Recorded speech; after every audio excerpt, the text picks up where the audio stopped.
Hello बच्चों, the question से state the principal on which refrigerator work. तो यहाँ पे क्वेश्चन हमसे ये कह रहा है कि वो प्रिंसिपल बताइए जिस पे आपका रेफ्रिजरेटर वर्क करता है।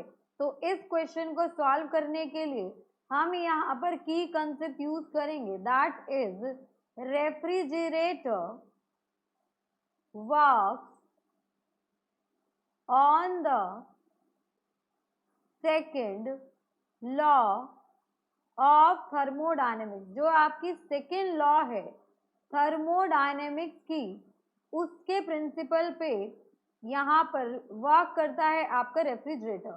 अब सेकेंड लॉ ऑफ थर्मोडायनेमिक्स क्या कहती है? तो second law of thermodynamics says that it is impossible for a self acting machine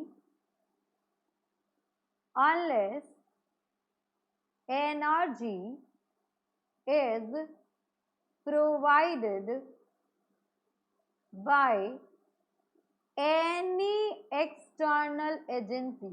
कोई भी जब तक एक्सटर्नल एजेंसी एनर्जी प्रोवाइड नहीं करेगी to change or to transfer heat from a body having lower temperature to higher temperature to another body at higher temperature। अब यहाँ पर देखिए, एक सिंपल सा कंसेप्ट समझिए। हमेशा जो हीट फ्लो होता है वो जिस बॉडी का टेम्परेचर हाई होता है वहां से लो में फ्लो करता है।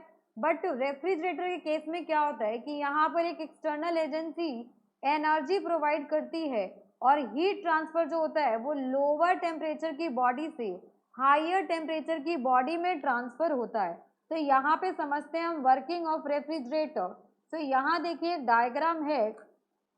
इस डायग्राम में आपके पास ये जो है ये आपका रेफ्रिजरेटर है एंड यहाँ पर ये है आपके पास सोर्स। यहाँ पे आपका जो भी हीट ट्रांसफर होके आएगा वो यहाँ आएगा और ये है आपके पास सिंक। यहाँ पे सिंक में आपका फूड आइटम स्टोर होगा एंड इसको कोल्ड रिजर्वर बोलते हैं और इसको हम हॉट रिजर्वर बोलते हैं। अब इस रेफ्रिजरेटर पे एक वर्क डन होगा W। यहाँ पे जो आपका सिंक है इसका टेम्परेचर है T2 एंड सोर्स का टेम्परेचर है T1। यहाँ से सिंक से हीट एनर्जी रिलीज हुई दैट इज Q2 एंड इस Q2 पे एक वर्क डन हुआ एंड देन यहाँ पर सोर्स में एनर्जी रिलीज होगी Q1 which is equals to Q2 plus W।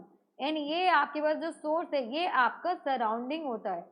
अब देखिए स्टेप वाइज अगर हम सॉल्यूशन की बात करें कि यहाँ पर क्या काम हो रहा है रेफ्रिजरेटर में, तो वो चेक करते हैं। सबसे पहले क्या होता है, स्टेप 1 की बात करें, सो द वर्किंग सब्सटेंस जो कि फिरॉन्स होंगे, working substance absorb Q2 amount of heat from sink.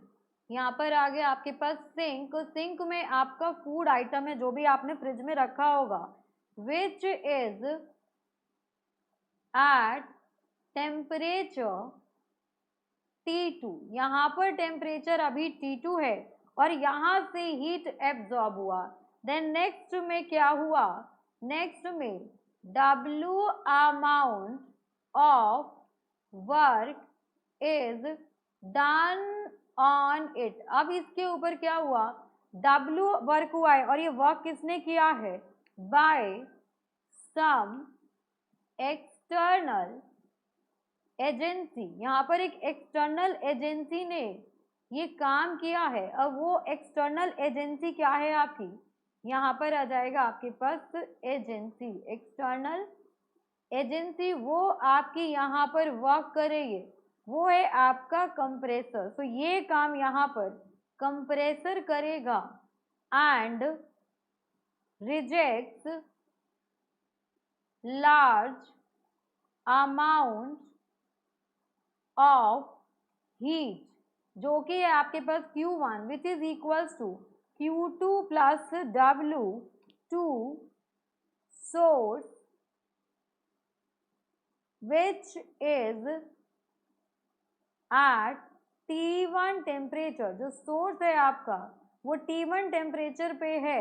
अब ये सारा जो हीट है सिंक से आया और यहाँ पर रेफ्रिजरेटर के अंदर कंप्रेशन ने एक वर्क किया और जो हीट रिलीज हुई है वो आपकी Q2 प्लस W हो गई और ये जो है आपके पास से हीट रिलीज होके सोर्स में चला गया एंड सोर्स यहाँ पर हमारे घर में हमारी सराउंडिंग होती है। So this is the special working of a refrigerator. So hope you understood it very well. Thank you so much. Best of luck.